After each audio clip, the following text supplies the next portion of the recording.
Bienvenue sur la chaîne.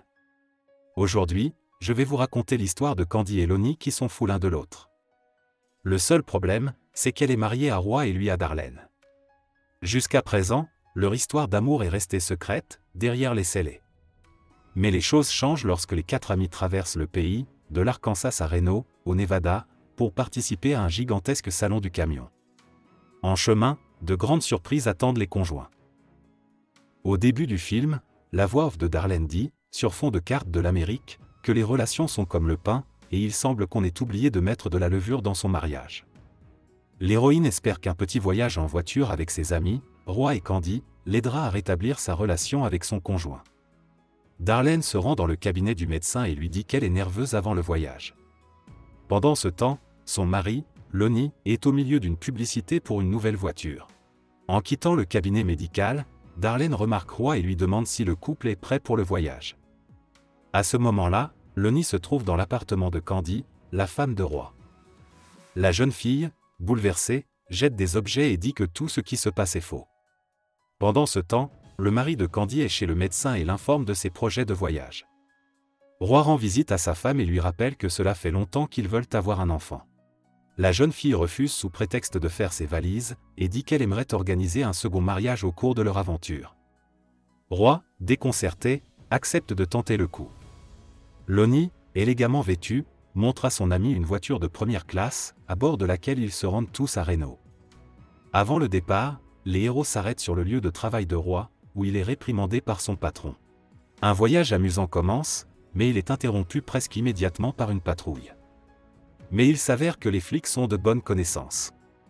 Lonnie dit qu'ils sont un peu pressés, car ils partent en vacances à Reno pour le spectacle du Monster Truck. Mais les hommes de loi continuent d'insister sur le fait qu'il est illégal de boire en conduisant, et ils sont soudoyés avec 2 caisses de bière. Les voyageurs poursuivent leur périple, traversant les frontières de différents États d'Amérique. À l'un des arrêts, Darlene veut un cocktail, Lonnie résiste, mais cède à la pression de Candy. À la caisse, Roy se montre amical avec Darlene, proposant de leur acheter une belle tasse.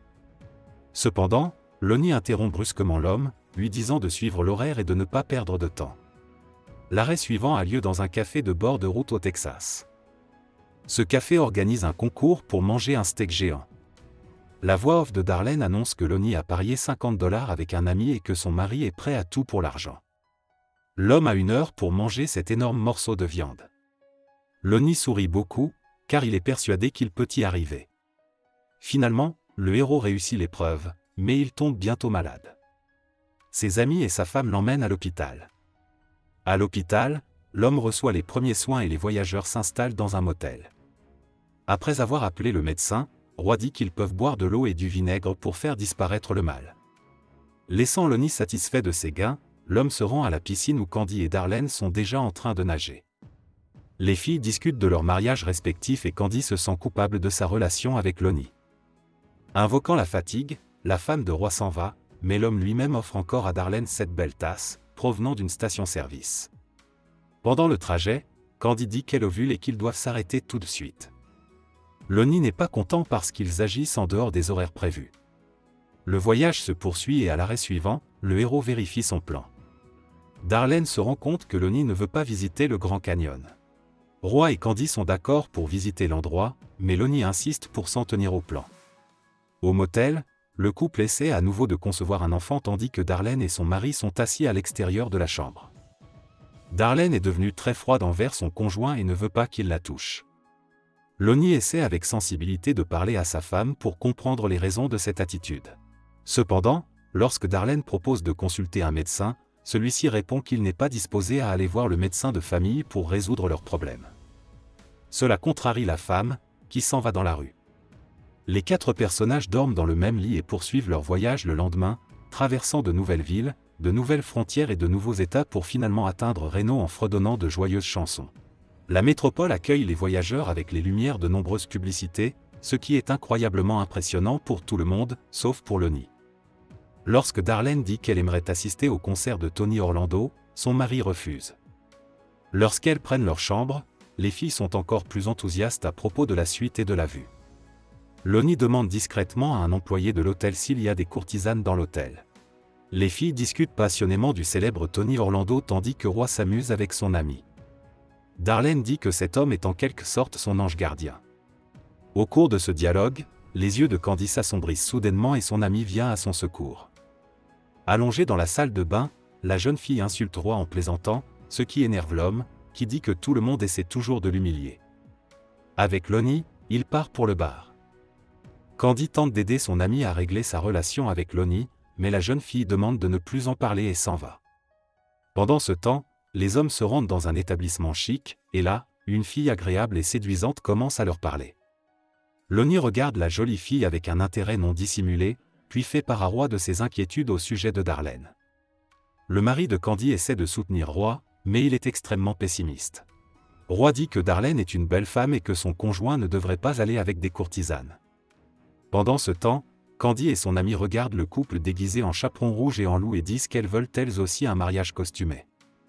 Profitant de l'absence de Roy, Lonnie tente de courtiser la jolie fille assise à côté de lui, mais elle lui répond qu'elle n'est pas de son niveau. Contrarié par son échec, Lonnie parle à Roy. Les hommes discutent des féministes et Roy révèle qu'il lui est arrivé de soupçonner son épouse de nymphomanie. Après avoir appris que Candy est toujours aussi passionnée, Lonnie regarde dans le vide avec frustration. Pendant ce temps, les amis marcheurs aperçoivent le salon d'une diseuse de bonne aventure et décident d'y entrer. Soudain, la diseuse de bonne aventure annonce que Candy est enceinte, et la jeune fille se précipite pour le vérifier à l'aide de tests. Darlene informe Roy de cet événement. Pendant ce temps, Lonnie, narcissique, affirme que Candy fait semblant d'être passionnée pour rien, mais la jeune fille riposte en disant qu'elle se sent tellement mieux avec Roy. Tous les personnages attendent avec impatience le résultat du test. Il s'avère que la diseuse de bonne aventure avait raison, puisque Candy a 2 rayures. Tout le monde est excité et se rend immédiatement au casino pour fêter cette merveilleuse nouvelle. Seule Lonnie se montre réservée et même désagréable, gâchant l'atmosphère générale de bonheur. De retour à la maison, Candy et son mari s'amusent et continuent de savourer la bonne nouvelle. Pendant ce temps, Lonnie offre à sa femme un bijou, car il a gagné beaucoup au casino. Le bracelet et les compliments rendent Darlene très heureuse et elle embrasse son mari. Le couple a enfin surmonté un obstacle qui a duré environ 2 ans. Au matin, Candy les félicite sournoisement pour l'occasion. Le bonheur partagé est troublé par l'arrivée d'un Roy inquiet. L'homme dit que le médecin l'a appelé et l'a informé qu'il ne pouvait pas avoir d'enfant. Candy dit en riant que ce n'est pas possible, mais regarde soudain Lonnie avec crainte. Darlene s'en aperçoit et demande ce qui se passe entre eux. Candy, en larmes, s'excuse auprès de son ami, tandis que Lonnie tente en vain de se justifier. Candy s'enfuit dans une autre pièce et Darlene la suit. Lonnie s'excuse auprès de Roy, mais l'ami quitte la pièce avec frénésie, avant de revenir. Les personnages offensés se disputent, les accusant de trahison. Les personnages sont paniqués et en colère lorsque Lonnie suggère soudain un simple échange. Roy et Darlene doivent également s'isoler, et tout s'arrangera.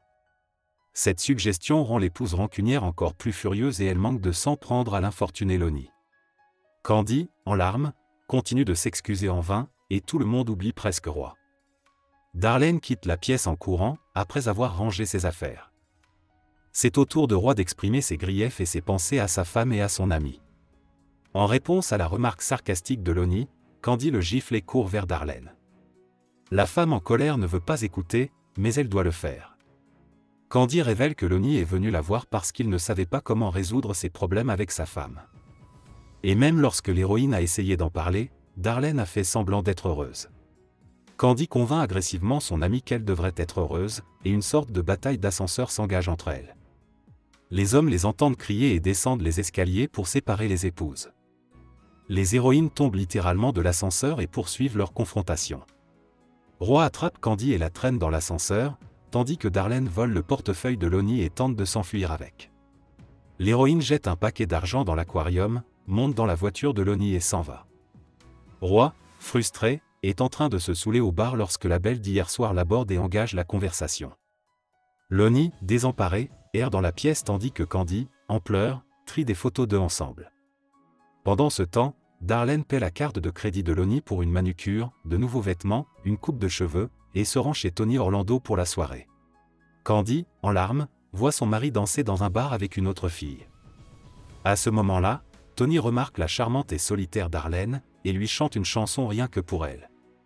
Lorsque Lonnie vient chez Candy pour parler, la fille lui dit qu'elle a vu Roy au bar avec une autre femme.